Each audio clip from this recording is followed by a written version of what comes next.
Bapak yang baik, malam hari ini kami mengucap puji dan syukur terima kasih buat kebaikan dan kemurahan-Mu. Kami boleh sebentar lagi akan mendengarkan firman Tuhan, urapi setiap hati dan pikiran kami, agar setiap benih firman yang ditaburkan tidak menjadi sia-sia, tetapi boleh bertumbuh di dalam kehidupan kami, sehingga kami mengerti apa yang menjadi rencana-Mu yang indah bagi setiap kami, bagi setiap kehidupan kami. Terpujilah nama-Mu selalu. Kami sambut firman-Mu dengan perucapan syukur, sebab Engkau baik. Haleluya. Amin. Amin. Terima kasih Pak Rasmono doa-doanya. Bapak Ibu yang dikasihi oleh Tuhan, malam ini kita akan belajar dengan mengupas satu video pengajaran dari Pastor Joseph Prince dari Singapura. Beliau adalah seorang hamba Tuhan yang sukses. Dan gerejanya di Singapura menjadi salah satu gereja terbesar di Asia. Dengan jumlah jemaat di atas 35.000. Bapak Ibu, beberapa ayat firman Tuhan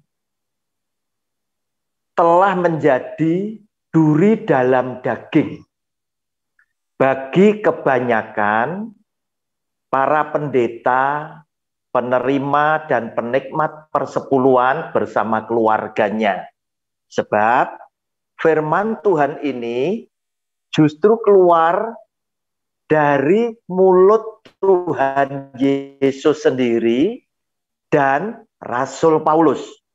Saya ingin tampilkan ayat firman Tuhan ini, sehingga akibat firman Tuhan ini, banyaklah sekarang para pendeta, penerima, dan penikmat firman Tuhan, penerima, penikmat persepuluhan bersama keluarganya, akhirnya harus mengeluarkan ajaran baru, dalil-dalil baru, untuk meyakinkan kepada jemaat pengikutnya bahwa persepuluhan itu tidak termasuk kepada hukum Taurat.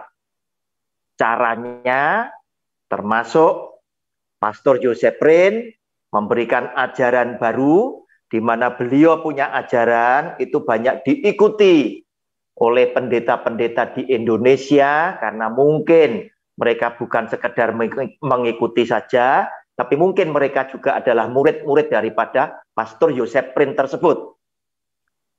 Caranya adalah Pastor Joseph Prince itu memberikan satu pengajaran.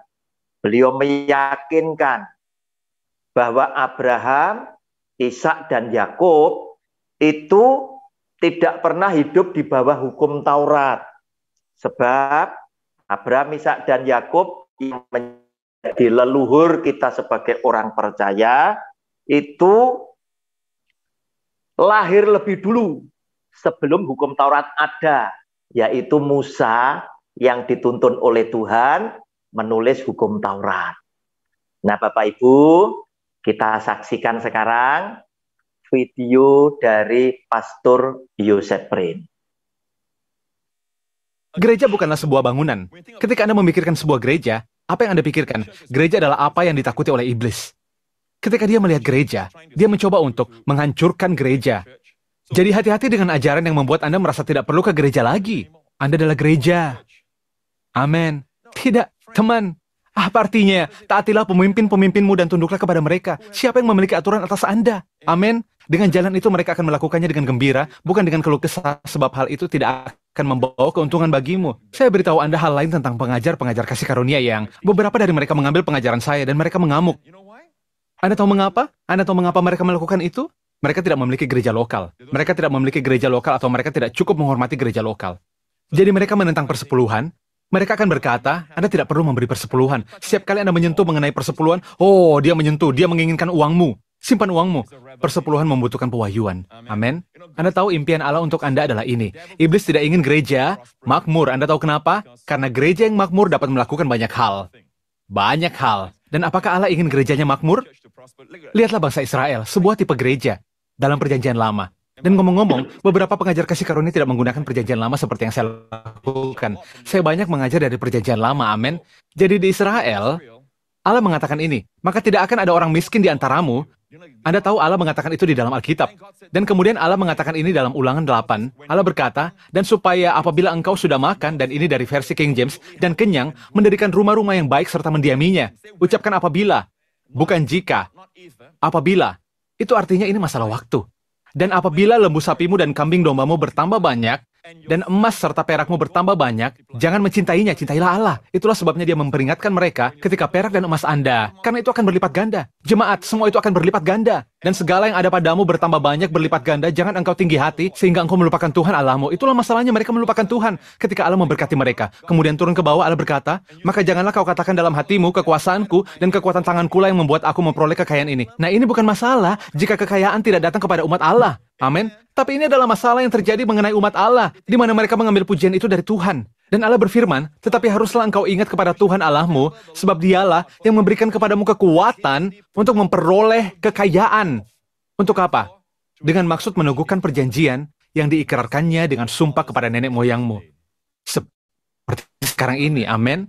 Jadi kekayaan itu adalah untuk meneguhkan perjanjiannya, bukan perjanjian di Gunung Sinai. Sekarang Anda harus mengerti, di sini dikatakan yang diikrarkannya dengan sumpah kepada nenek moyangmu, yaitu Abraham, Ishak, dan Yakub, yang tidak pernah berada di bawah hukum Taurat. Hukum Taurat datang setelah mereka. Oke, Bapak Ibu, tekanan daripada Pastor Yoseprin ingin meyakinkan Abraham, Ishak, dan Yakub tidak pernah hidup di bawah hukum Taurat. Hukum Taurat ada setelah mereka. Sebab apa? Musa belum lahir. Bapak Ibu, kenapa mereka ngotot ngajarkan pengajaran yang seperti ini? Kita tampilkan 2 ayat lebih dulu yang menjadi duri dalam daging kebanyakan pendeta, penerima, dan penikmat persepuluhan bersama keluarganya. Tayangkan Pak Fran, Lukas 16 dulu ya. Lukas 16. Ini yang keluar dari mulut Tuhan Yesus sendiri. Hukum Taurat dan kitab para nabi berlaku sampai kepada zaman Yohanes. Maksudnya adalah Yohanes Pembaptis. Sehingga dengan demikian, jika hukum Taurat itu adalah semua yang ada di dalam perjanjian lama, semua diatur dan hidup di bawah hukum Taurat, maka termasuk persepuluhan, itu pun sudah tidak perlu dilakukan lagi.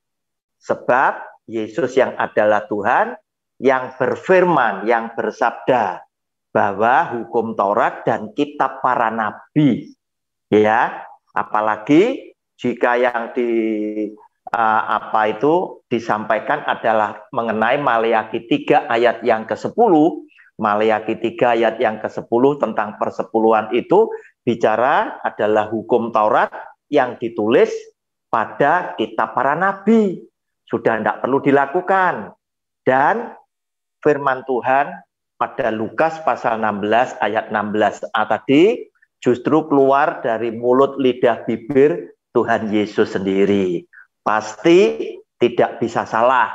Apalagi Tuhan Yesus tidak pernah memerintahkan kepada kita di zaman kasih karunia ini kita harus mempersembahkan persepuluhan. Termasuk yang sudah saya pernah terangkan pada Matius 23 ya, di mana saya minta Anda membacanya mulai Matius 23 ayat 13 sampai dengan ayat 23 supaya Anda bisa merasakan bahwa Yesus Tuhan sedang marah dengan ahli Taurat dan orang Farisi, ya, yang hanya membanggakan karena mereka melakukan persepuluhan, ya. Padahal keadilan, kesetiaan, dan belas kasihan tetap harus dilakukan. Dan Tuhan Yesus bilang, yang satu harus dilakukan, yang lain jangan diabaikan. Sebab Tuhan Yesus tahu bahwa orang-orang Farisi dan ahli Taurat itu mengerti Hukum Taurat yang jumlahnya 613 itu termasuk persepuluhan, kesetiaan, keadilan, dan belas kasihan. Jadi di situ Yesus Tuhan bukan memerintahkan, tetapi sedang mengingatkan ahli Taurat dan orang Farisi, jangan sok suci, jangan sok jujur hanya karena engkau melakukan persepuluhan. Padahal kesetiaan, keadilan, dan belas kasihan yang termasuk semuanya juga persepuluhan di dalam 613 ternyata engkau tidak lakukan, begitu loh. Nah Bapak Ibu, satu lagi yang menjadi duri dalam daging mereka adalah yang disampaikan lewat pengajaran Rasul Paulus. Efesus pasal 2 ayat 15a. Sebab dengan matinya, nyanya huruf besar adalah Tuhan Yesus, sebagai manusia, ia, Tuhan Yesus, telah membatalkan hukum Taurat dengan segala perintah dan ketentuannya. Nah saudara, kita tahu tidak ada seorang pun yang bisa selamat dengan melakukan hukum Taurat. Sebab tuntutan hukum Taurat harus 613 kita lakukan secara sempurna. Oleh karena itu, manusia tidak ada yang bisa memenuhi ketentuan hukum Taurat, maka Yesus Kristus Tuhan berkenan menggantikan manusia, saudara dan saya, menjadi kutuk atas hukum Taurat di atas kayu salib. Sehingga setelah dia mati di atas kayu salib tadi, muncullah pengajaran Rasul Paulus tadi. Dengan matinya ia di atas kayu salib, maka Tuhan Yesus telah membatalkan hukum Taurat dengan segala ketentuan dan aturannya. Nah Bapak Ibu, kurang lebihnya 2 ayat firman Tuhan ini telah menjadi duri di dalam daging para pendeta yang saat ini sedang enak-enaknya bersama keluarganya menerima dan menikmati persepuluhan. Mereka sedang terganggu. Kenapa? Karena informasi di zaman sekarang ini begitu terbuka, begitu cepat, dan mulai banyak orang-orang pandai. Orang-orang Kristen sudah mulai kritis. Mereka pandai menelaah firman Tuhan dengan sungguh-sungguh, dengan maksud dan tujuan mencari sebuah kebenaran yang hakiki. Nah Bapak Ibu, lewat firman Tuhan inilah maka banyak pendeta termasuk Joseph Prin dari Singapura. Dia harus mengeluarkan ajaran baru, dalil-dalil baru untuk meyakinkan. Tujuannya jelas, cuman satu, supaya memperoleh kesimpulan bahwa persepuluhan tidak termasuk hukum Taurat. Sebab ketika Abraham mempersembahkan persepuluhan kepada imam besar Melkisedek, ya, jelas Musa belum lahir, hukum Taurat belum ada. Demikian pula ketika Ishak lahir, Yakub lahir, Musa itu belum lahir, ya. Berarti hukum Taurat belum ada. Bapak Ibu, jika kita tinjau dari kejadiannya, waktu terjadinya, jelas Abraham, Ishak, dan Yakub lahir dahulu sebelum adanya Musa. Ya, masuk akal, masuk logika, berarti hukum Taurat belum ada. Tetapi firman Tuhan tidaklah bisa ditafsirkan seperti pikiran Joseph Prin. Nah, seorang pendeta sekaliber Joseph Prin, masa sih beliau tidak mengerti? Sehingga saya sedang berpikir, barangkali Joseph Prin ini sedang dagel, saudara, sedang guyonan, ya, orang sepandai dia kok, dia mungkin sedang banyol lah, ya, banyol rohani, ya. Nah, kenapa? Karena inilah ayatnya Alkitab yang akan mematahkan dalil daripada Yoseprin yang akan mencerahkan semua jemaat yang mempelajari dengan menonton video saya. Bapak Ibu, kita lihat ada tokoh yang lahir lebih dulu sebelum Abraham, Ishak, dan Yakub. Berarti tokoh ini ada sebelum ada hukum Taurat. Siapa orang itu? Adalah Adam. Karena Adam adalah orang yang pertama kali diciptakan oleh Tuhan. Kita lihat ada bacaan di Roma pasal 5. Saya mau bacakan secara cepat ya. 12 sampai dengan 21. Tetapi nanti saya ingin berhenti di beberapa ayat saya terangkan. Bapak Ibu, periksa lebih dulu judul bacaannya apa. Ternyata judul bacaannya di situ di Roma pasal 5 ayat 12 sampai 21 ya. Judul bacaannya adalah Adam dan Kristus. Adam dan Kristus. Sebab itu sama seperti dosa telah masuk ke dalam dunia oleh satu orang. Berarti siapa ini satu orang? Adalah Adam. Karena kita tahu Adam dan Hawa berbuat dosa karena ditipu, dibohongi oleh si ular iblis setan tadi. Dan oleh dosa itu juga maut. Demikianlah maut itu telah menjalar kepada semua orang karena semua orang telah berbuat dosa.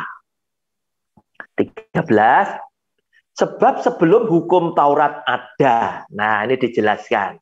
Telah ada dosa di dunia.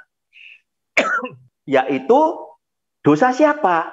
Dosa Adam dan Hawa. Tetapi, saudara, ini digarisbawahi mulai kata tetapi dosa itu tidak diperhitungkan ya kalau tidak ada hukum Taurat. Silakan digarisbawahi, tetapi itu tadi. Sungguh pun demikian, maut telah berkuasa, digarisbawahi dari zaman Adam sampai kepada zaman Musa, juga atas mereka yang tidak berbuat dosa dengan cara yang sama seperti yang telah dibuat oleh Adam. Bapak Ibu, tidakkah Anda berpikir kenapa di situ dikatakan maut telah berkuasa dari zaman Adam sampai kepada zaman Musa? Nah, berarti Abraham, Ishak, dan Yakub termasuk di mana? Nah, kan termasuk di tengah-tengahnya. Karena setelah ada Adam, ada tokoh lain yang namanya Nuh ya.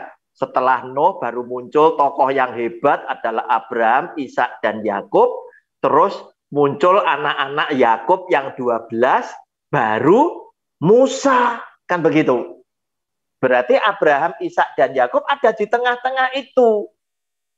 Termasuk di dalam ayat Roma 5 ayat 14. Sungguh pun demikian, maut telah berkuasa dari zaman Adam sampai kepada zaman Musa, juga atas mereka. Nah, kalau maut berkuasa berarti kan apa yang terjadi? Berarti hukum Taurat walaupun yang lahir di belakang itu dikenakan kepada Adam, ditambahkan kepada Adam sehingga dosa Adam jadi diperhitungkan. Dosa manusia yang lainnya setelah Adam jadi diperhitungkan sampai kepada zamannya Musa, termasuk Abraham, Ishak, dan Yakub, yang adalah gambaran dia adalah Tuhan Yesus yang akan datang. 15 ayat 15, Pak Fran. Tetapi karunia Allah tidaklah sama dengan pelanggaran Adam. Sebab jika karena pelanggaran satu orang, semua orang telah jatuh di dalam kuasa maut, jauh lebih besar lagi kasih karunia Allah dan karunia-Nya yang dilimpahkannya atas semua orang karena satu orang, yaitu Yesus Kristus. Lanjut. Dan kasih karunia tidak berimbangan dengan dosa satu orang. Sebab penghakiman atas satu pelanggaran itu telah mengakibatkan penghukuman. Tetapi penganugerahan karunia atas banyak pelanggaran itu mengakibatkan pembenaran. Sebab jika oleh dosa satu orang maut telah berkuasa oleh satu orang itu, maka lebih benar lagi mereka yang telah menerima kelimpahan kasih karunia dan anugerah kebenaran akan hidup dan berkuasa oleh karena satu orang itu, yaitu Yesus Kristus. Lanjut. Sebab itu sama seperti satu pelanggaran, semua orang beroleh penghukuman. Demikian pula oleh satu perbuatan kebenaran, semua orang beroleh pembenaran untuk hidup. Perhatikan ayat 19. Jadi, sama seperti oleh ketidaktaatan satu orang, yaitu Adam, semua orang telah menjadi orang berdosa. Oleh karena itu, Bapak Ibu, Anda seringkali mendengar para pendeta, para pembicara bilang, akibat dosa Adam, kita manusia itu ikut menanggung dosa asal. Akibatnya apa? Akibat daripada Adam. Demikian pula oleh ketaatan satu orang, yaitu Tuhan Yesus, semua orang menjadi orang benar. Nah, saudara, bukankah ini yang juga Anda akui dan Anda imani? Karena tertulis dalam kitab suci dan diberitakan oleh banyak pendeta. Saudara, sehingga dengan demikian, saudara, jika Pastor Joseph Prin bilang Abraham, Ishak, dan Yakub tidak termasuk ke dalam hukum Taurat, sudah pasti 1000% salah. Ya, sebab apa? Yang namanya Adam saja, ya, yang namanya Adam saja itu harus dimasukkan ke dalam hukum Taurat.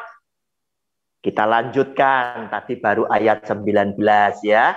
Sekarang ayat 20 dan 21. Nah, saudara, tetapi hukum Taurat ditambahkan. Nah, saudara, supaya pelanggaran, termasuk pelanggaran Adam, menjadi semakin banyak. Dan di mana dosa bertambah banyak, di sana kasih karunia menjadi berlimpah-limpah. Supaya sama seperti dosa berkuasa dalam alam maut, demikian kasih karunia akan berkuasa oleh kebenaran untuk hidup yang kekal oleh Yesus Kristus Tuhan kita. Nah, Bapak Ibu, dengan saya paparkan ayat firman Tuhan ini jelas dalil dan teori dari pengajaran Pastor Joseph Prin dari Singapura itu saya patahkan, ya. Sebab Abraham, Ishak, dan Yakub jelas-jelas masuk atau diwadahi oleh ketentuan hukum Taurat.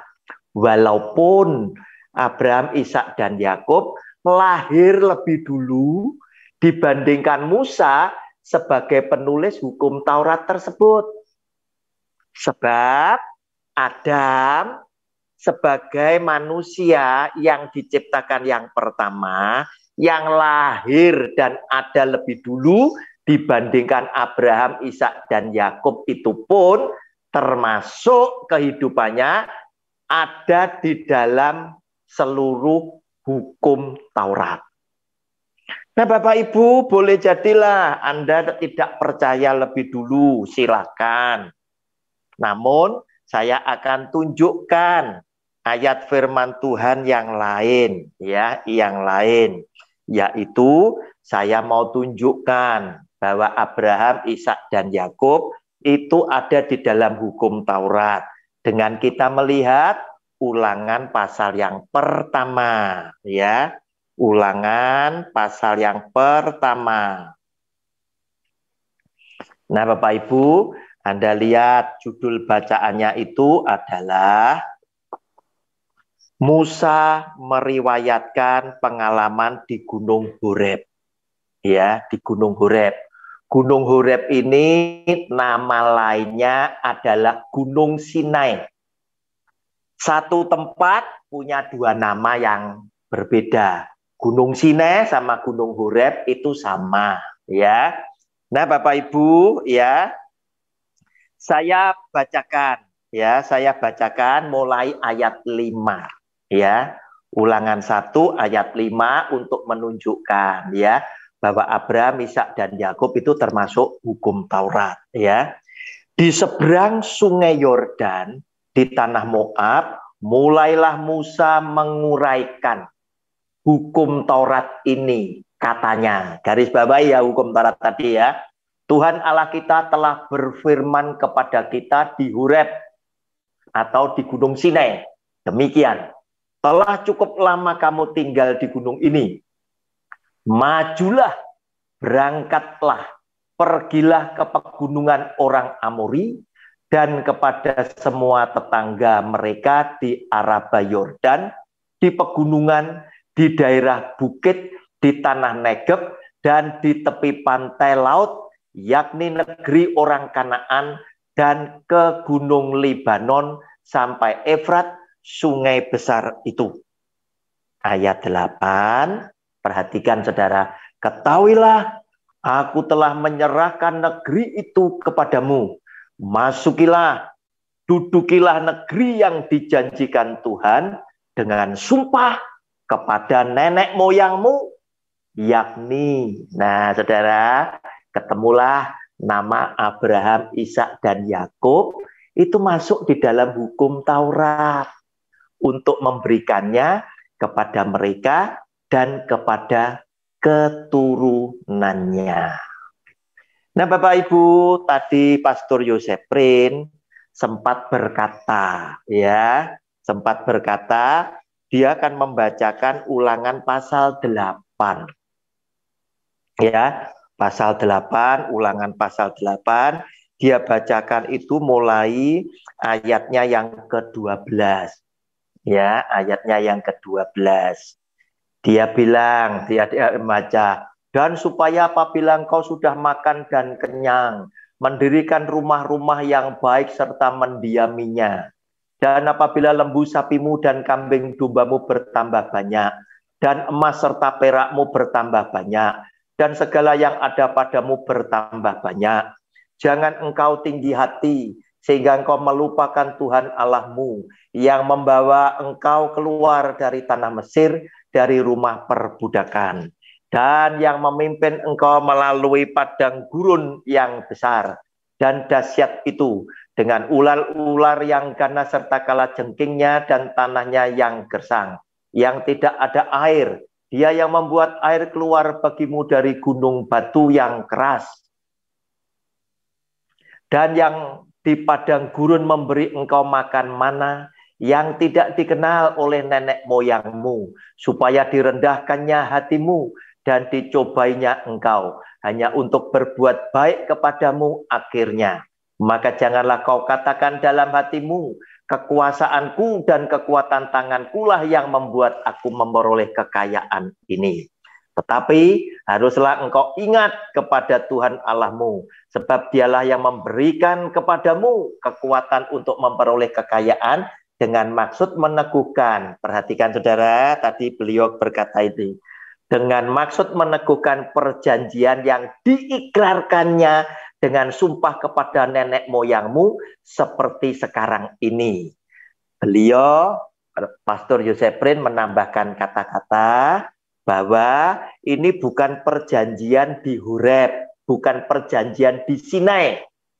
Nah, saudara, saya mau tunjukkan kepada saudara bahwa perjanjian ini erat sekali, ada benang merahnya dengan perjanjian di Gunung Sinai atau di Gunung Horeb, yang isinya adalah 10 perintah Allah. Saudara, sebelum saya ajak ke sana, saya bercerita sedikit. Ulangan pasal 8 ya, yang tadi dibacakan oleh Pastor Yosef Prin itu adalah syarat dan ketentuan Tuhan. Tuhan itu menasehati Israel, begitu loh. Nanti kalau kamu tak kasih betul-betul negeri Kanaan yang penuh susu, penuh madunya, yang subur, kemudian kamu jadi kaya dan lain sebagainya, lembu sapimu itu menjadi banyak, emas perakmu menjadi sangat banyak, kamu jangan sampai ya melupakan aku.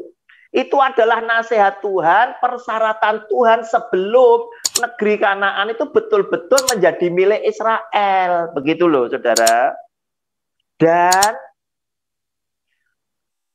Tuhan ketika berfirman di Gunung Sinai, di Gunung Horeb, itu salah satu persyaratan janji Tuhan memberikan Kanaan kepada Israel. Ya, jangan dipotong, itu ada benang merahnya. Nah, perjanjian kepada nenek moyangnya yang tadi tertulis di Ulangan pasal 1 ayat 8 tadi, itu dijanjikan oleh Tuhan pertama kepada Abraham. Ya, setelah Abraham mati, pulang ke surga, Tuhan menampakkan diri kepada Ishak. Ishak dikasih tahu, negeri itu nanti akan kuberikan kepadamu, kepada keturunanmu, oleh karena Abraham bapakmu. Nah, Tuhan kasih tahu Ishak bahwa karena Tuhan pernah janji kepada Ishak, sekarang ini Ishak sebagai ahli waris. Ishak tidak ada, Yakub yang dikasih tahu. Sebab apa? Janjinya adalah Kejadian pasal 5, saudara. Mari kita lihat.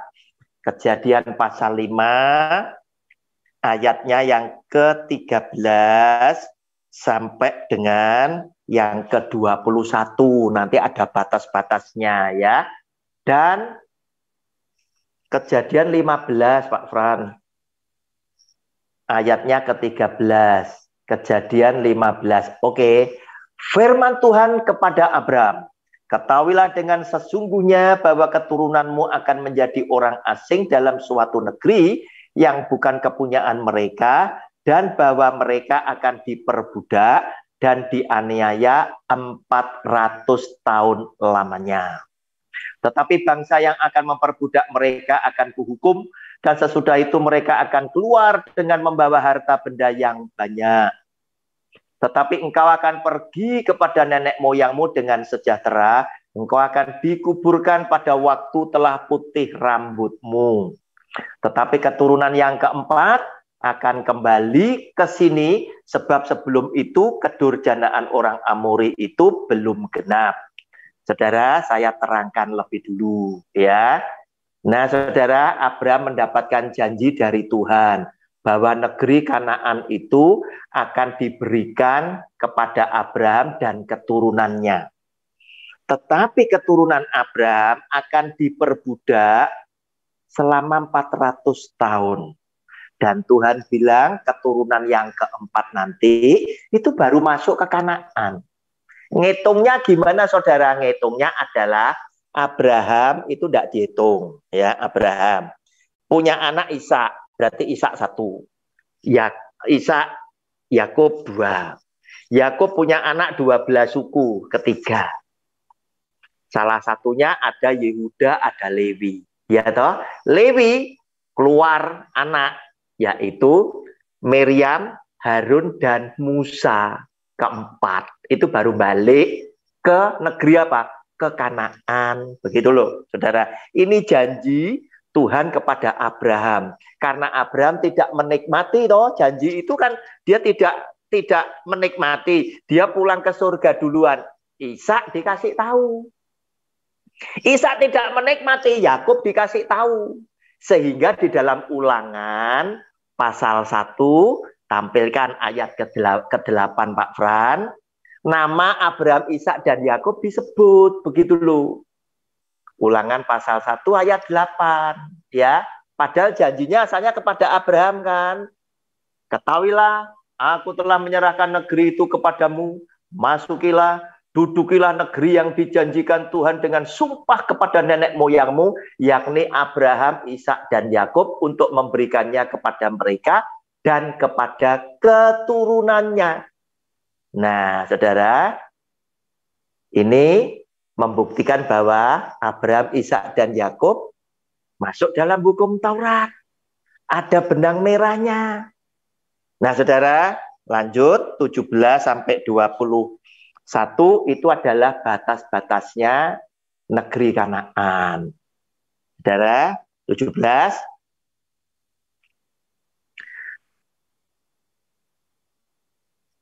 Kejadian 15 ayat 17. Maka engkau harus mengambil sebuah penusuk. Tuh, bukan ulangan, Pak. Kejadian 15 ayatnya 17. Ketika matahari telah terbenam dan hari menjadi gelap, maka kelihatanlah perapian yang berasap beserta suluh yang berapi lewat di antara potongan-potongan daging itu. Pada hari itulah Tuhan mengadakan perjanjian dengan Abraham serta berfirman, kepada keturunanmu lah kuberikan negeri ini, mulai dari sungai Mesir sampai ke sungai yang besar itu, sungai Efrat, yakni tanah orang Keni, orang Kenas, orang Kadmon, orang Het, orang Feris, orang Refaim, orang Amori, orang Kanaan, orang Girgasi, dan orang Yebus itu. Nah, ini batas-batasnya yang nanti akan diberikan kepada Abraham dan keturunannya, yaitu negeri Kanaan. Nah, Bapak Ibu, kemudian saudara yang dikasih oleh Tuhan, akibat janji tadi, itu digenapi. Bangsa Israel itu diperbudak masuk ke Mesir. Kan begitu ceritanya. Dan ditindas. Maka muncullah ayat firman Tuhan yang mengingatkan Tuhan lewat doa orang-orang Israel. Keluaran pasal 3 ayatnya yang ke-8.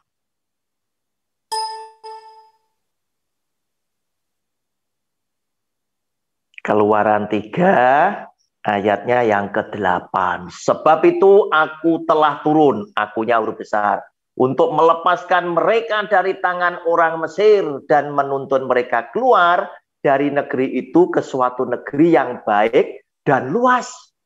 Negeri yang seperti apa? Suatu negeri yang berlimpah-limpah susu dan madunya, ke tempat orang Kanaan, tadi disebutkan kan, orang Het, orang Amori, orang Feris, orang Hewi, dan orang Yebus.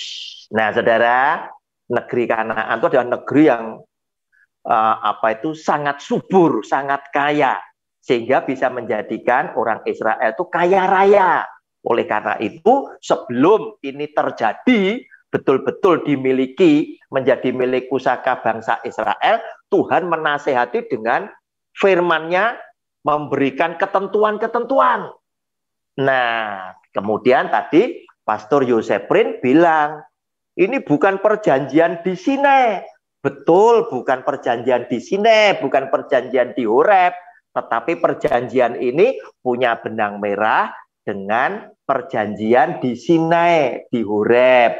Kita lihat lebih dulu, saya buktikan dulu ya, Bapak Ibu. Keluaran pasal 19 ya, Keluaran pasal 19. Anda di situ nanti akan menemui ya. Ya, ini tidak saya bacakan ya, terlalu panjang ya. Mulai pasal 1 ayat 1 ya, Keluaran 19 ayat 1 dibaca sampai habis ya. Di situ judul bacaannya adalah Tuhan menampakkan diri di Gunung Sinai ya. Setelah itu pasal 20 ya, pasal 20, Keluaran pasal 20, saya bacakan beberapa ayat aja, 1 sampai 3. Yaitu Tuhan berfirman tentang ke-10 firman ke-10 firman Allah ya. Lalu Allah mengucapkan segala firman ini, akulah Tuhan Allahmu yang membawa engkau keluar dari tanah Mesir, dari tempat perbudakan. Sambung ya dengan Keluaran pasal 3 tadi. Dia langsung memberitahukan, jangan ada padamu Allah lain di hadapanku. Ya, sebab apa? Sebab dia yang membawa keluar ya dari Mesir menuju ke tanah perjanjian tadi. Nah, saudara, lompat sekarang kita lihat Ulangan pasal 5 ya. Ulangan pasal 5. Ulangan pasal 5, judul bacaannya adalah ke-10 firman, sama ya. Tetapi di sini saya bacakan ya ayat 1 sampai ayat 2 dulu. Musa memanggil seluruh orang Israel berkumpul dan berkata kepada mereka, dengarlah hai orang Israel, ketetapan dan peraturan yang pada hari ini kuperdengarkan kepadamu, supaya kamu mempelajarinya dan melakukannya dengan setia. Tuhan Allah kita telah mengikat perjanjian dengan kita di Horeb. Lah Horeb, saya buktikan, Horeb sama Sinai itu sama, saudara. Ya, ini loncat, saudara. Ya, ayat 6, ya, ayat 6 sampai dengan ayat 9 saja, ya, hanya sebagai contoh, ya. Ayat 6. Akulah Tuhan Allahmu yang membawa engkau keluar dari tanah Mesir, dari tempat perbudakan. Jangan ada padamu Allah lain di hadapanku. Jangan membuat bagimu patung yang menyerupai apapun yang ada di langit, di atas, atau yang ada di bumi di bawah, atau yang ada di dalam air di bawah bumi. 9. Jangan sujud menyembah kepadanya atau beribadah kepadanya. Sebab aku Tuhan Allahmu adalah Allah yang cemburu, yang membalaskan kesalahan bapa kepada anak-anaknya, dan kepada keturunan yang ketiga dan keempat dari orang-orang yang membenci aku. Nah, saudara, kenapa Tuhan katakan ini? Lanjut 10. Lanjut 10, saya lanjutkan 10. Tetapi aku menunjukkan kasih setia kepada beribu-ribu orang, yaitu mereka yang mengasihi aku dan yang berpegang pada perintah-perintahku. Jangan menyebut nama Tuhan Allahmu dengan sembarangan, sebab Tuhan akan memandang bersalah orang yang menyebut namanya dengan sembarangan. Tetaplah ingat dan kuduskanlah hari Sabat seperti yang diperintahkan kepadamu oleh Tuhan Allahmu.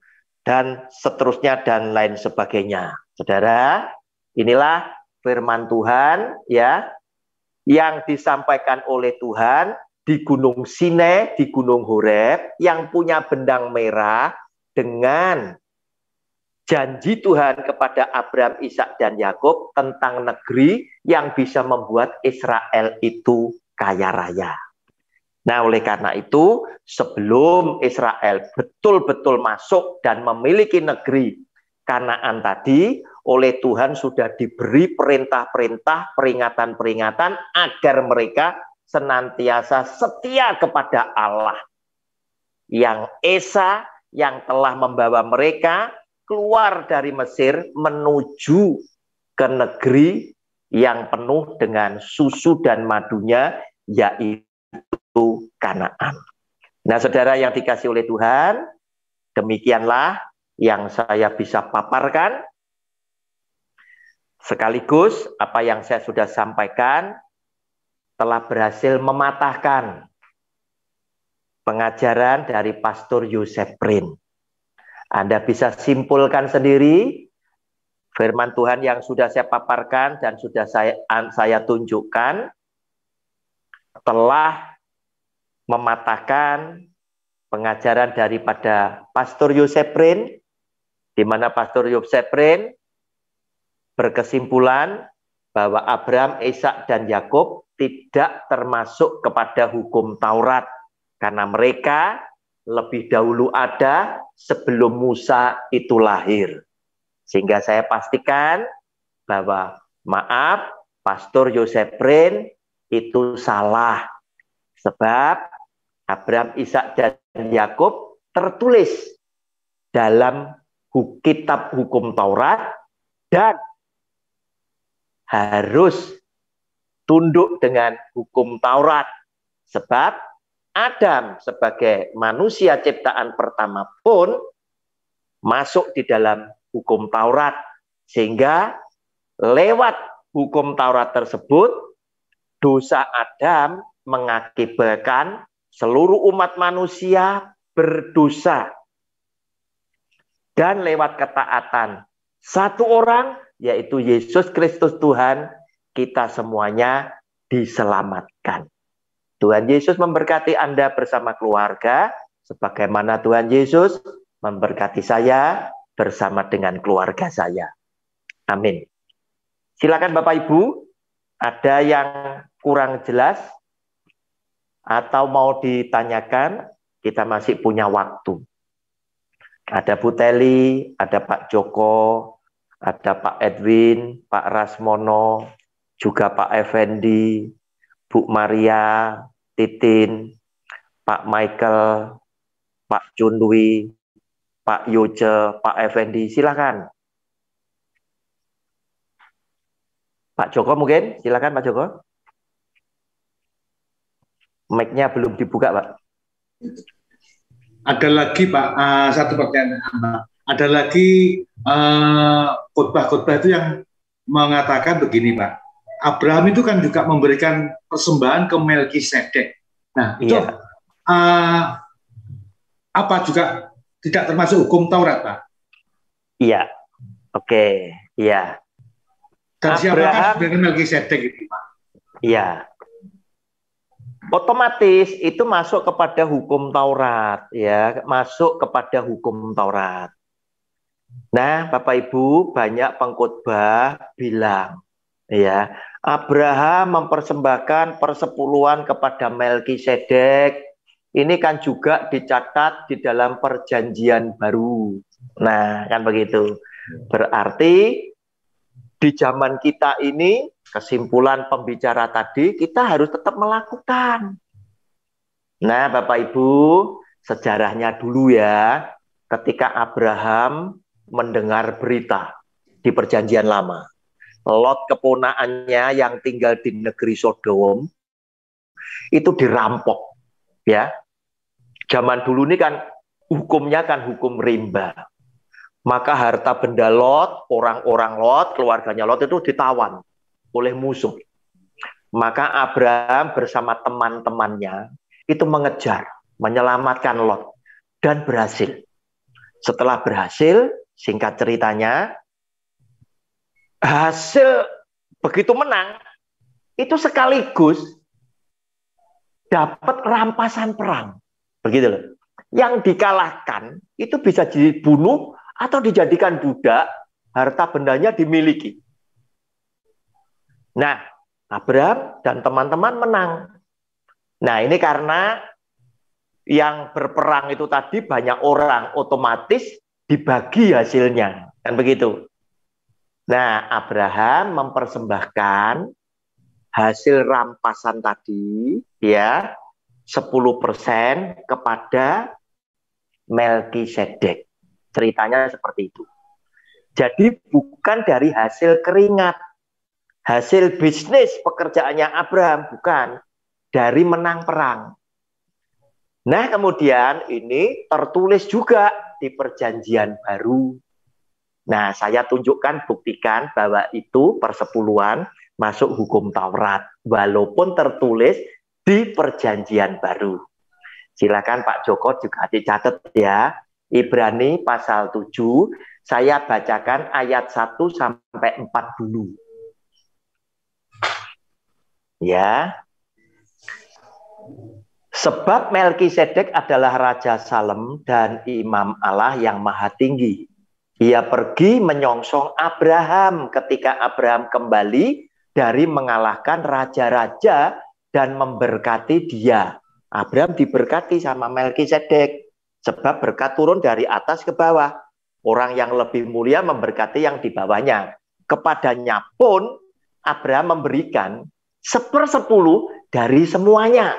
Menurut arti namanya, Melkisedek adalah pertama-tama raja kebenaran dan juga raja Salem, yaitu raja damai sejahtera. Ia tidak berbapak. Melkisedek tidak ada bapaknya. Tidak beribu, tidak bersilsilah. Harinya tidak berawal dan hidupnya tidak berkesudahan. Loh, ini berarti kan sama dengan Alfa dan Omega. Tidak berawal, tidak berkesudahan. Dan karena ia Melkisedek dijadikan sama dengan anak Allah, dijadikan sama dengan Tuhan Yesus. Ia tetap menjadi imam sampai selama-lamanya. Ayat 4, perhatikan. Camkanlah betapa besarnya orang itu, Melkisedek. Ya, tadi Melkisedek yang lebih mulia memberkati Abraham. Tetapi yang lebih rendah datang dengan persembahan. Bapa leluhur kita memberikan 1/10 dari segala apa, Pak Joko? Rampasan yang paling baik, bukan dari bisnisnya. Nah, Bapak Ibu, ini Ibrani 7 ayat 1 sampai 4. Ya, ada satu ayat yang oleh kebanyakan pendeta, penerima dan penikmat persepuluhan bersama keluarga itu tidak berani dikhotbahkan. Begitu loh. Jadi caranya memutarbalikkan itu bisa ya membodohi jemaat. Itu bisa diputarbalikkan atau firman itu dipotong. Nah, tak tunjukkan ayat 5 Pak Fran. Ini rahasianya. Bahwa persepuluhan termasuk hukum Taurat. Tidak pernah dikhotbahne. Dan mereka dari anak-anak Lewi, suku Lewi maksudnya, yang menerima jabatan imam, mendapat tugas menurut apa? Hukum Taurat untuk apa? Persepuluhan dari umat Israel. Nah, modar ponda, ya. Nah, itu loh, sudah dikatakan loh, menurut hukum Taurat untuk memungut persepuluhan, berarti persepuluhan itu dipungut karena apa? Hukum Taurat, begitu loh. Gak pernah berani dikhotbahkan, begitu loh. Dilompati sama dia. Nah, ini kan nakal, gitu loh. Kalau memang Anda mau jujur jadi hamba Kristus, ya kamu mesti menerangkan isi hati Tuhan yang sesungguhnya. Ini dilompati, jelas kok. Nah, boleh jadi ya, Pak Joko ndak usah percaya dulu. Saya tunjukkan yang lain lagi ya. 2 Tawarikh pasal 31 ayat 4 sampai 6. Ya. Tadi saya kan bilang pokoknya perjanjian lama itu semuanya di bawah hukum Taurat, wes. Ya toh? Ya, Maleakhi itu kan kitab yang terakhir, itu hukum Taurat.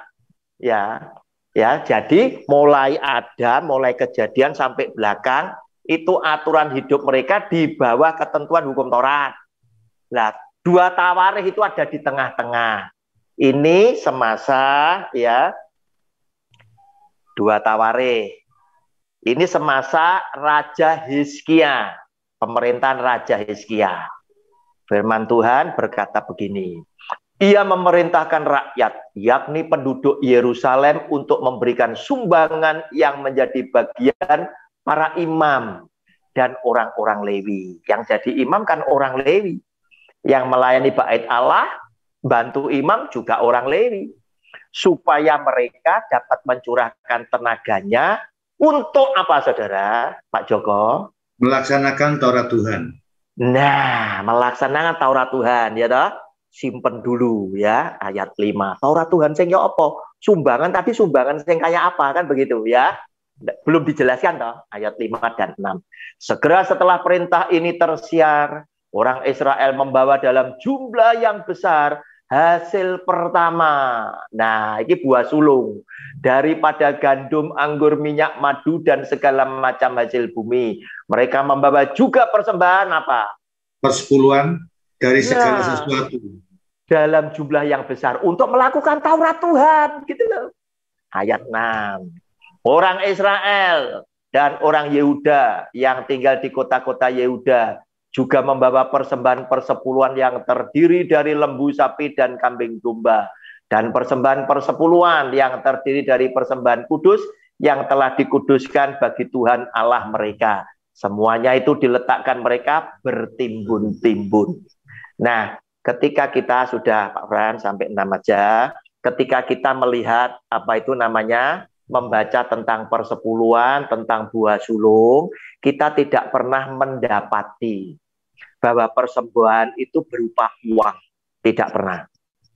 Kita tidak pernah mendapati persembahan itu berupa ikan. Tidak pernah. Ya, nelayan tidak pernah memberikan persembahan.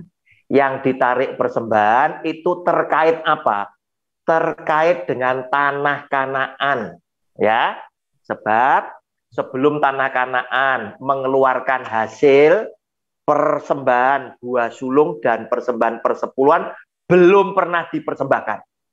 Ya, begitu tanah negeri Kanaan ini mengeluarkan hasil, maka orang Israel menikmati makan gandum dari hasil tanah Kanaan, mana dari surga langsung berhenti.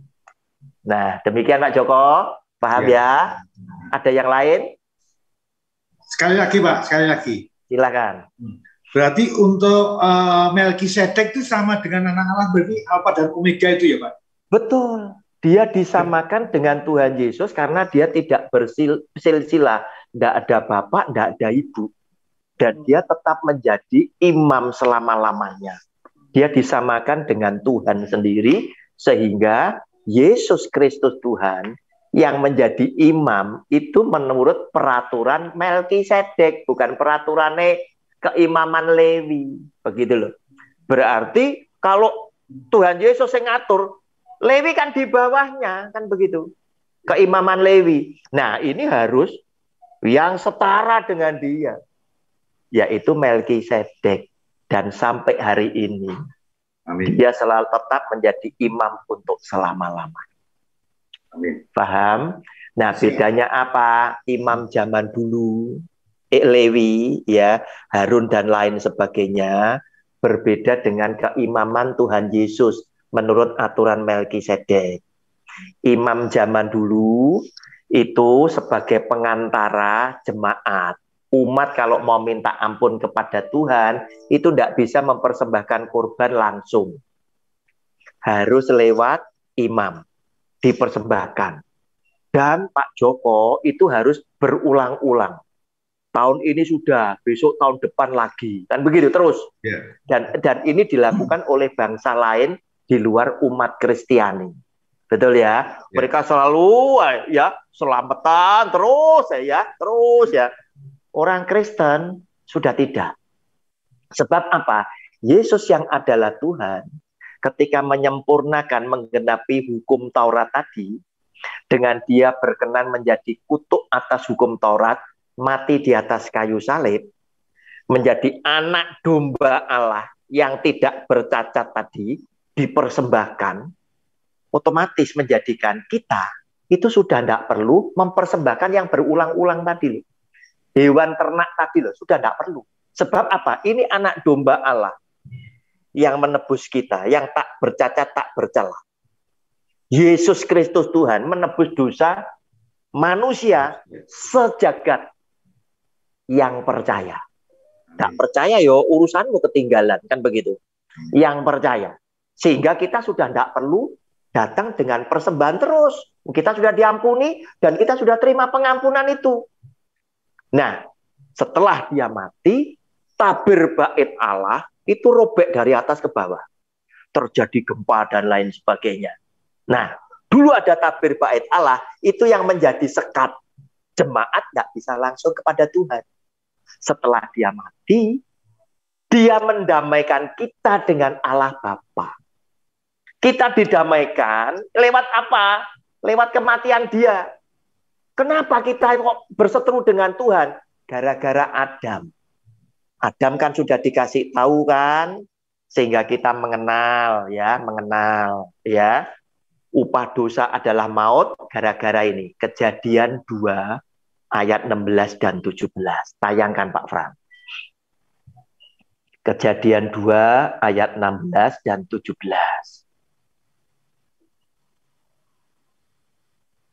Lalu Tuhan Allah memberi perintah ini kepada manusia. Semua pohon dalam taman ini boleh kau makan buahnya dengan bebas. Tetapi pohon pengetahuan tentang yang baik dan yang jahat itu janganlah kau makan buahnya. Sebab pada hari engkau memakannya, apa? Pastilah engkau mati. Nah, akibat kamu melanggar, kamu muncul dosa. Karena Tuhan ngomong ketika kamu meraba, kamu memakan, pastilah engkau mati. Sehingga muncul pengertian firman Tuhan berkata, upah dosa adalah maut. Dosa yang satu ini, upah dosa adalah maut.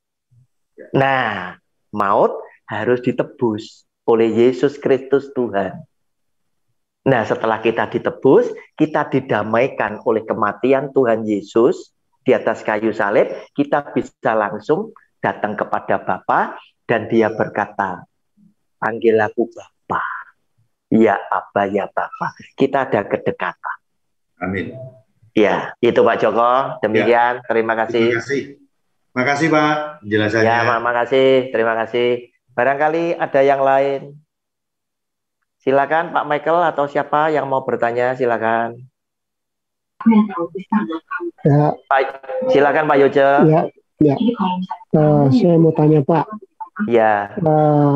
Bukankah selalu khotbah itu kalau ambil dari Perjanjian Lama itu harus selalu diimplementasikan ke Perjanjian Baru?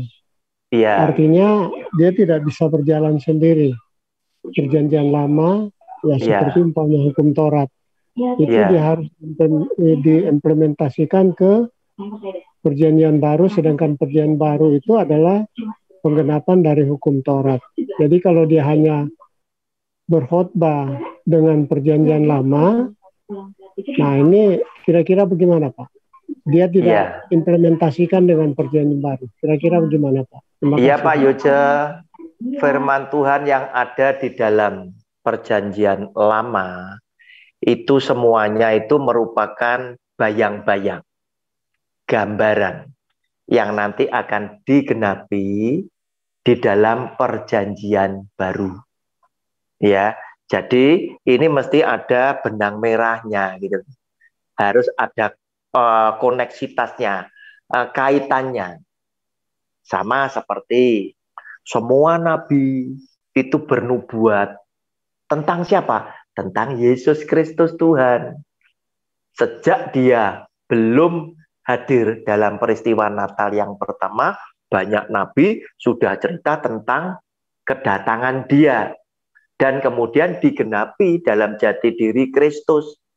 Termasuk Nabi Hosea yang bilang bahwa orang mati nanti pada hari ketiga akan hidup di hadapannya. Ternyata digenapi juga oleh Tuhan Yesus bahwa dia mati hari Jumat, hari ketiga dia bangkit. Sama itu. Semua digenapi.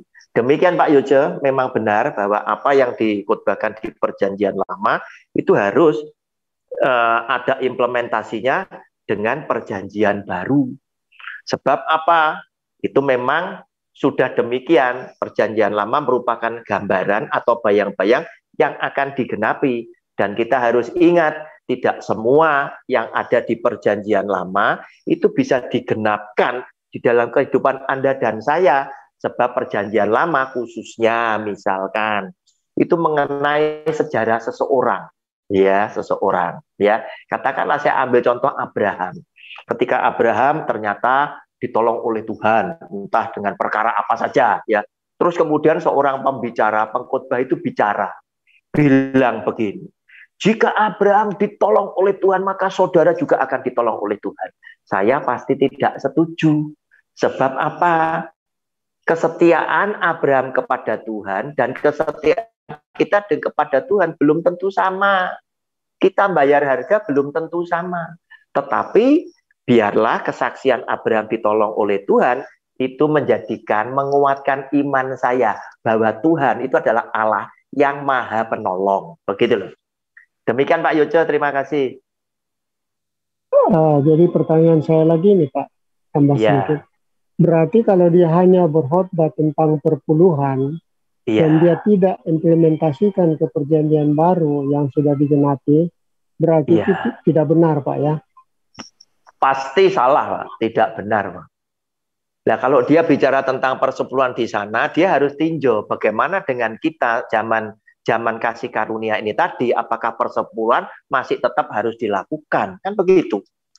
Sedangkan persepuluhan zaman dahulu itu adalah persoalan Tuhan memberikan janji kepada imam dan suku Lewi oleh karena mereka bekerja di bait Allah, begitu loh. Bait Allahnya ada, sedangkan ketika zaman Tuhan Yesus hidup di tengah para rasulnya, dia sudah menubuatkan tentang bait Allah yang sempat direnovasi oleh Herodes itu tadi. Dia berkata, kamu kagum dengan gedung ini. Kamu harus tahu bahwa nantinya tidak akan ada sebuah batu di atas batu yang lain. Artinya bahwa bait Allah ini akan rata dengan tanah. Kita lihat kan logika sekarang, kenyataan realita sekarang, bahwa ternyata bait Allahnya nggak ada. Lah kalau bait Allahnya nggak ada, pekerjanya nggak ada juga. Terus kemudian bagaimana?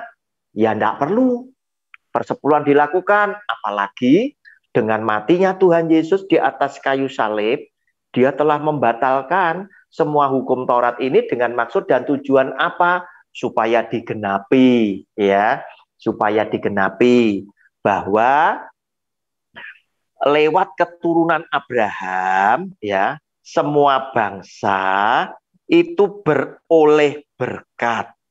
Kalau hukum Taurat itu masih ada, hukum Taurat ini, ya, Bapak Ibu, ya, hukum Taurat ini hanya untuk orang Israel. Nah, bagaimana berkat itu bisa sampai kepada bangsa-bangsa? Hukum Tauratnya harus diganti dengan hukum kasih karunia agar supaya lewat keturunan Abraham tadi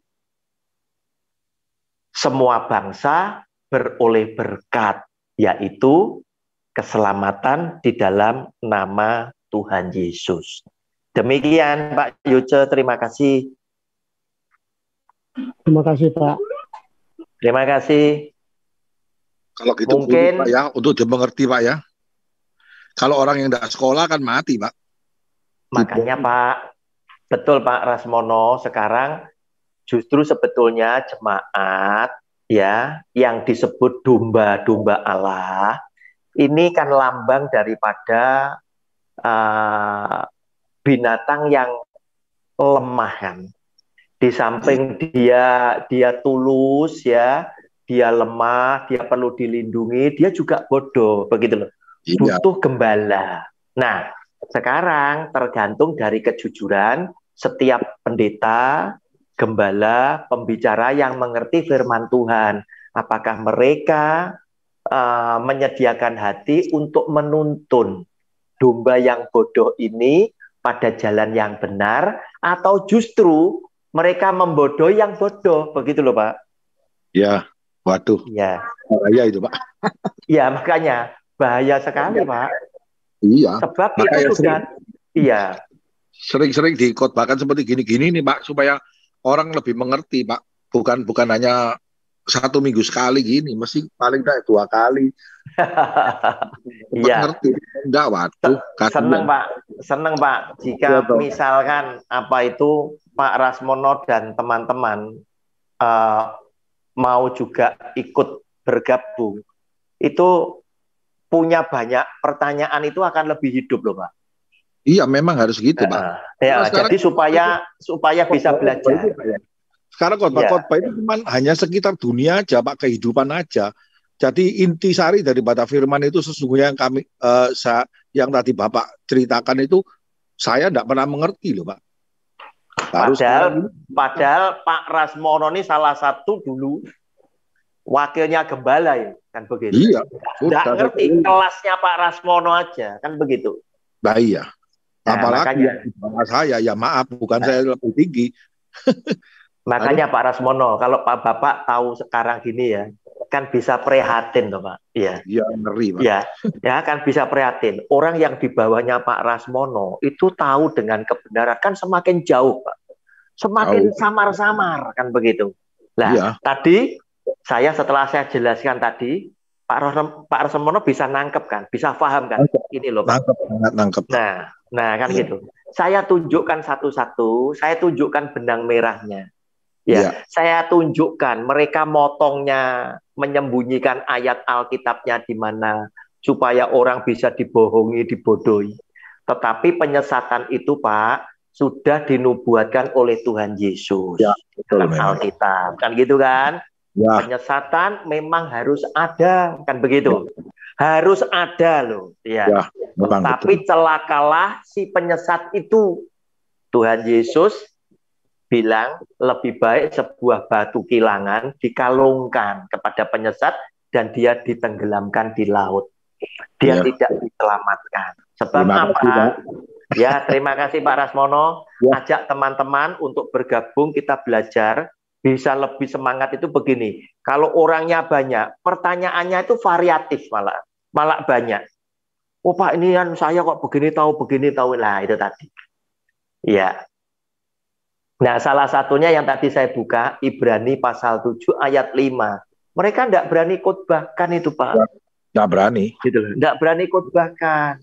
Kenapa? Karena saya tidak usah buktikan dengan sejarah, Pak ya.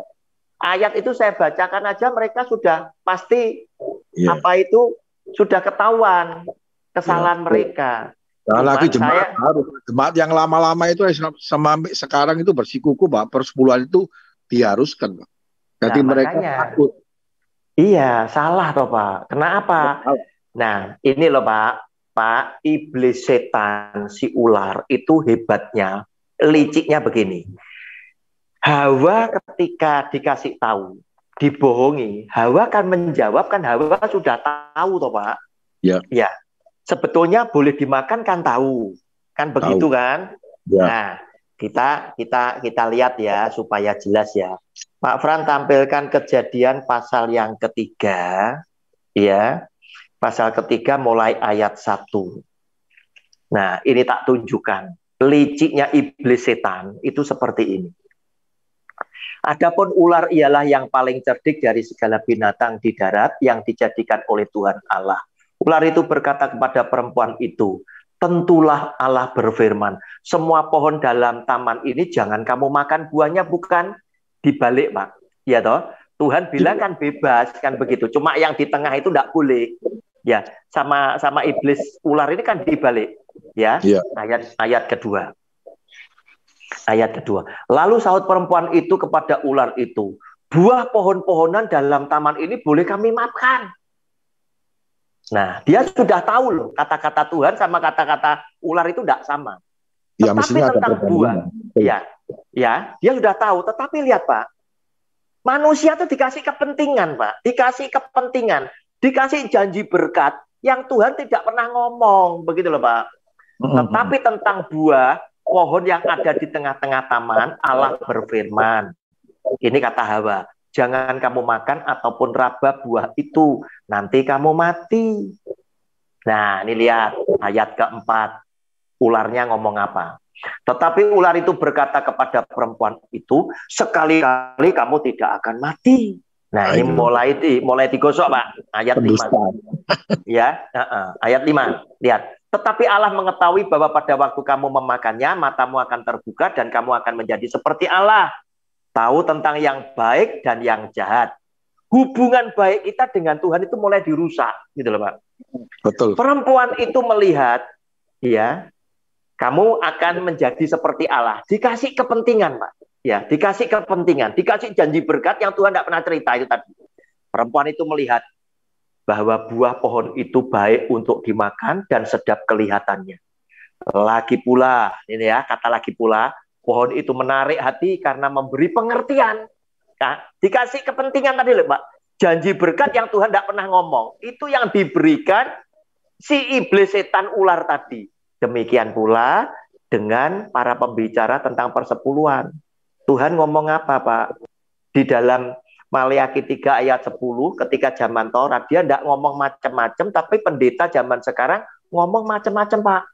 Engkau akan diberkati berlimpah-limpah, dijauhkan dari sakit penyakit, dari malapetaka. Kan begitu, Pak. Lo ayatnya lo tidak pernah cerita, Pak. Nah, akibat itu didengungkan oleh banyak pendeta, Pak. Akhirnya jemaat jadi yakin, oh bener ki, mosok pendeta 100 keliru kabeh, kan begitu, Pak. Nah, itu tadi. Itu tadi lah. Jadi mereka bisa berjamaah, gitu loh, Pak. Iya. Oke. Siapa lagi yang mau bertanya? Terima kasih Pak Rasmono. Terima kasih. Pak Edwin mungkin, silakan Pak Edwin, kalau ada yang mau ditanyakan. Pak Michael. Pak Edwin silakan. Oke, Pak Edwin, mendengar aja ya, sudah jelas ya. Bu Maria Titin, Pak Michael, silahkan. Kalau ada yang mau ditanyakan. Tidak ada, Pak Michael. Kalau tidak ada, mungkin saya berikan kesempatan kepada Pak Chunwi, mungkin mau ada yang ditambahkan. Silakan Pak Chunwi, sebelum kita akhiri.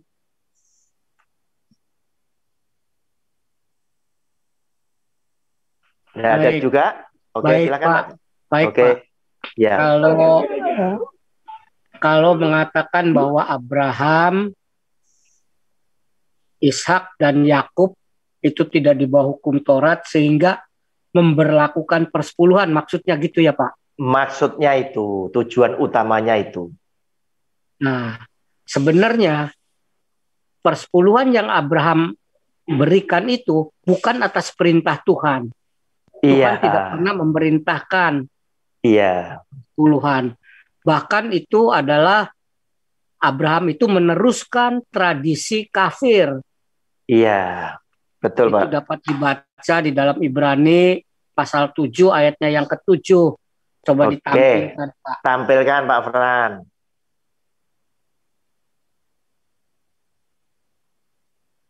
Memang tidak dapat disangkal bahwa yang lebih rendah diberkati oleh yang lebih tinggi.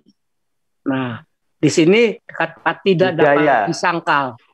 Tidak dapat disangkal artinya sudah menjadi satu ketentuan, satu tradisi bahwa yang lebih rendah diberkati oleh yang lebih tinggi.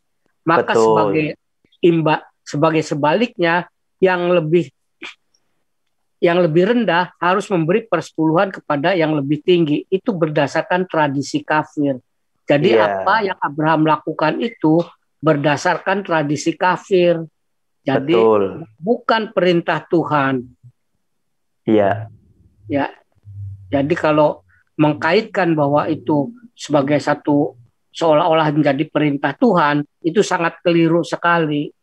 Iya. Ya, itu saja dari saya, Pak. Terima kasih Pak Chunwi, berarti sekali.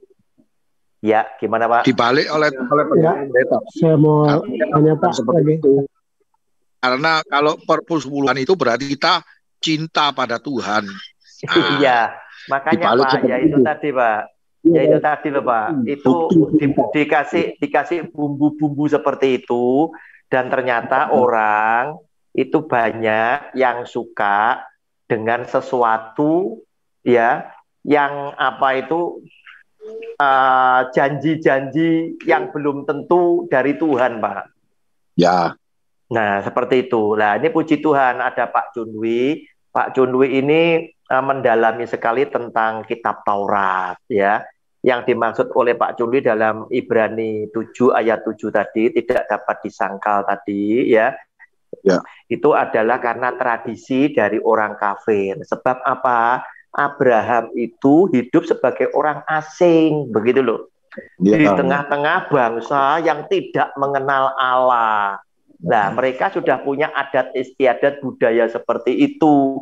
Otomatis ya, adat istiadat di situ, itu pun yang juga Abraham lakukan. gitu loh, karena dia ada di tengah-tengah dan kita tahu Abraham salah satu bapak orang percaya yang pandai bergaul, kan begitu. Oke, terima kasih Pak Raspono, Pak Junwi, terima kasih Pak Yoja, silakan Pak. Terima kasih. Yang terakhir, Ya, terima kasih Pak. Saya mau tanya Pak, biasanya kan kalau pendeta khotbah itu selalu itu minta pimpinan Roh Kudus. Iya. Nah, bagaimana sedangkan kalau dia berkhotbah itu tidak sesuai dengan kehendak Tuhan, artinya seperti tadi ada kebohongan-kebohongan, ada menggiring jemaat kepada yang tidak benar. Apakah ini ada batas waktu yang diberikan Tuhan, atau dia akan diberikan kebebasan terus untuk selalu berbuat seperti itu? Oke, terima kasih. Kita tahu kita punya Tuhan ini kan punya sabar yang sangat panjang. Ya, sabar yang sangat panjang. Terkadang kita ini yang aduh gitu ya. Kita marah gitu ya dengan orang-orang tertentu. Nampaknya Tuhan ini kok sabar kok kelewatan, kan begitu. Tetapi itulah kita punya Tuhan. Ketika pengelola ladang itu berkata kepada tuannya, "Tuan, kenapa gandum bisa hidup bersama ilalang? Apakah Tuhan mau ilalangnya saya cabutin?" Pemilik ladang bilang, "Nggak usah. Nanti aja di akhir zaman. Aku akan mengutus malaikatku untuk memilah gandum masuk ke dalam lumbungku. Ilalang biar dibakar," kan begitu. Nah, inilah Pak Yoce, terkadang keprihatinan kita. Ada banyak pengajar yang sengaja menyesatkan. Berarti kesimpulannya, Roh Kudus kan tidak memimpin mereka. Dan kesimpulan lagi, bisa saja memang mereka adalah setan, iblis yang menyamar sebagai malaikat terang. Yang pada akhirnya nanti, Yesus Kristus Tuhan harus berterus terang. Dengan dia berkata dengan nada yang keras, kalimat yang pedas, dia bilang, "Aku tidak pernah mengenal kamu." Ya, sehingga dengan demikian saatnya mereka menerima penghakiman dari Tuhan Yesus ketika Tuhan Yesus harus bilang, "Aku tidak pernah mengenal kamu." Walaupun mereka berkata, "Aku mengusir setan demi namamu, aku memberitakan firman-Mu," dan lain sebagainya, dia tetap bilang apa? "Aku tidak pernah mengenal kamu," sebab Tuhan adalah Allah yang melihat hati kita masing-masing. Demikian Pak Yoce. Ya, terakhir Pak. Terima kasih. Ya. Terakhir Pak. Penutup ya, silakan ini. Pak.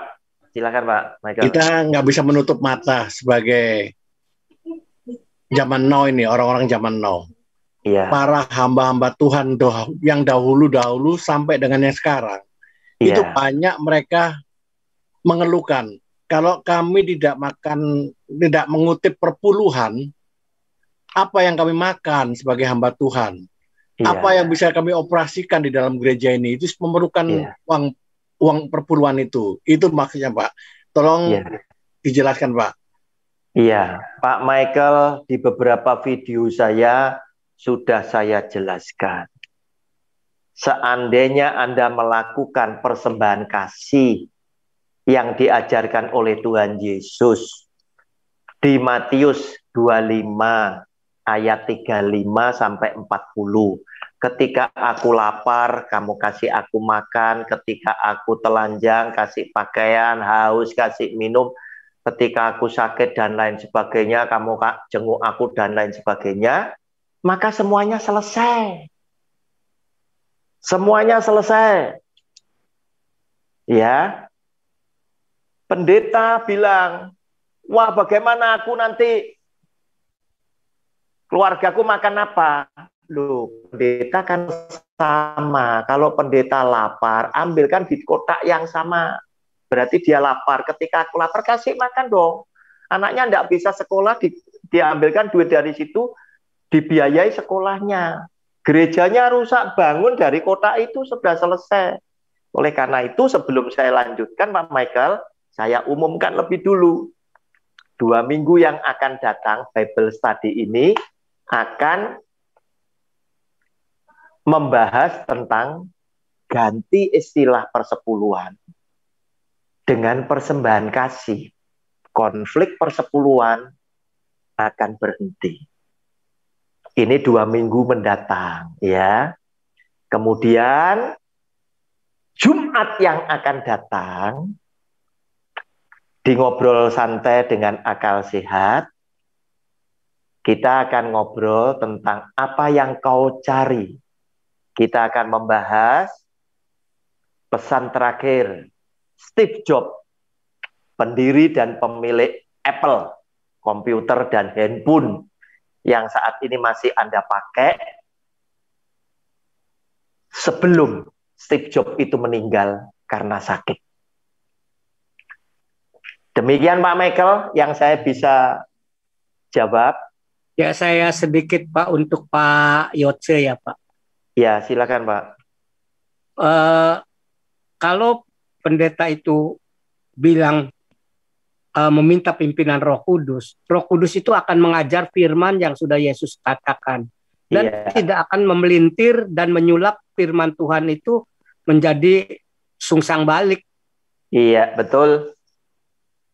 Nah, itu tandanya kalau dia memang dipimpin Roh Kudus, tidak akan memutarbalikkan firman Tuhan. Firman Tuhan akan dibacakan secara transparan, lugas, apa adanya. Dia akan diingatkan oleh semua firman yang dia katakan. Jadi kalau sekalipun mengklaim meminta Roh Kudus, tapi kalau praktek pemberitaannya itu enggak sesuai dengan yang Tuhan firmankan, ya itu bukan dari Roh Kudus. Pasti ya. Ya itu saja Pak. Ya Pak, terima kasih Pak Cundwi pencerahannya. Demikian Pak Yoce. Jadi kalau orang itu berkhotbah nyimpang dari firman Tuhan, berarti pasti dia tidak dipimpin oleh Roh Kudus. Karena ketika orang menerima Roh Kudus, setelah dibaptis dalam nama Bapa, Anak, dan Roh Kudus kan tinggal di dalam kita selama-lamanya. Dan dia akan memberikan pertolongan kepada kita. Yang pertama, mengajar kita tentang segala sesuatu, mengingatkan kita akan segala firman yang dikatakan oleh Tuhan Yesus, memimpin kita ke dalam seluruh kebenaran, dan memberitakan hal-hal yang akan datang kepada kita. Itu yang akan dilakukan oleh Roh Kudus kepada kita yang mengasihi Dia dan Dia kasih. Oke Bapak Ibu, kita akan berpisah. Kita akan berjumpa pada hari Jumat mendatang lewat Ngobrol Santai dengan Akal Sehat.